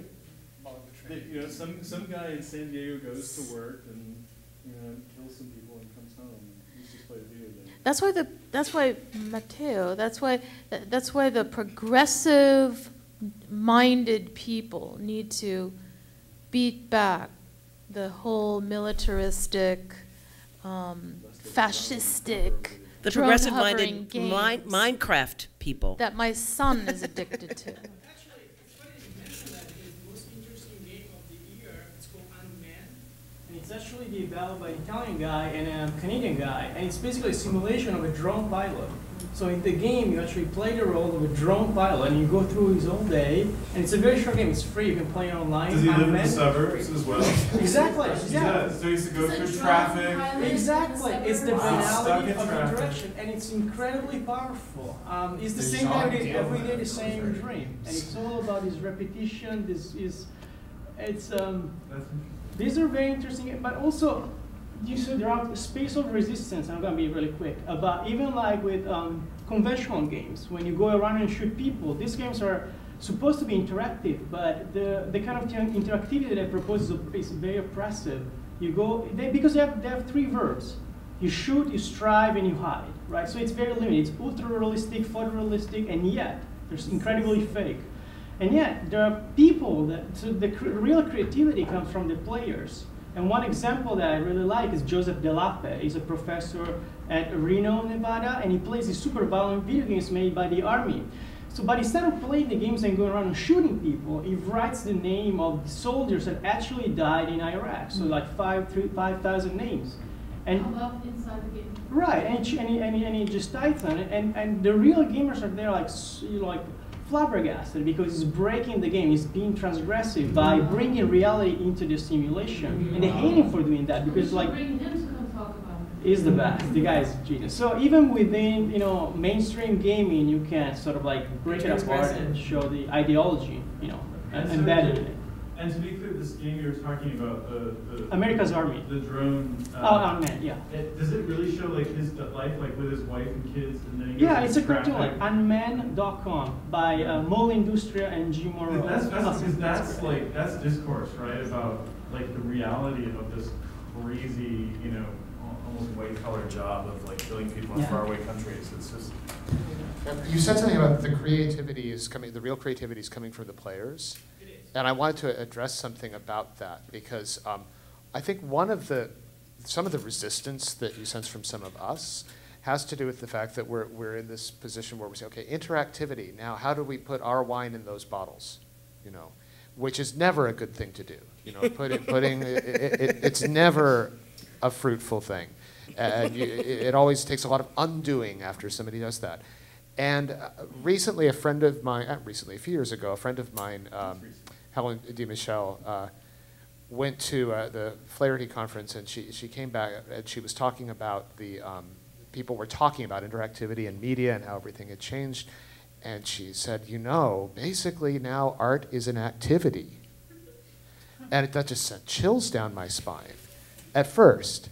But then I thought, well, if I let go and I say, all right, well, that's not the art I do. But if this is like narrative, a force of nature, this is happening, everyone expects interactivity, then if we are creating these activity spaces for art to be created by people like the people playing that game, then maybe the responsibility becomes, we'll keep making our art whatever it is, but if we are going into that sphere, it's to create spaces that encourage and provide stimulation to not just make art as an activity, but to have an experience making art that either creates really interesting or great art or has that same kind of personal transformative effect that great art when experienced can have. So again, it's like rather than putting the old wine into new bottles, the cliche, it's like what is the wine that should go in that bottle of interactivity? Maybe it's not interactive cinema. Maybe it's not story space. That's 40 years now, obviously. It wasn't story space, even though I liked some of those. But it's an interesting way to look at it from this other side. Mm. Any last questions? One more question we can take, and then... I'm not sure you'll all respond positively, but if you'd like a kind of imagistic thrill, you might Google zebra and holograms in the same box and look for the website of Zebra, which is heavily funded by the Defense Department in the effort to make super realistic aerial view holograms of any place you specify on Earth that you can roll up into a roll and carry with you in your backpack and use to figure out how you're going to occupy a particular town. That's great. That's great information. Zebra holograms. Zebra and the word hologram. It's Zebra Imaging or something like that. It's a company in Austin, Texas. The leaders of it came out of MIT's holography program. I know a few of them. I knew the guy who was sort of their mentor. He passed on. It's fascinating, Bill. Thanks. I think we have a lot of things to look at, talk about, and think about throughout this semester, throughout our lives and our work, and I think it's going to be really exciting. We have narrative, we have interactivity, and we also have the somatic sides of ourselves, and let's kind of dip into that also and remember and be thankful and grateful that we do have these bodies and this soma, this existence, our bodies to engage with. So take that into account as we move through the semester and move into our work deeper and make more stories and make more connections. Thank you all for coming.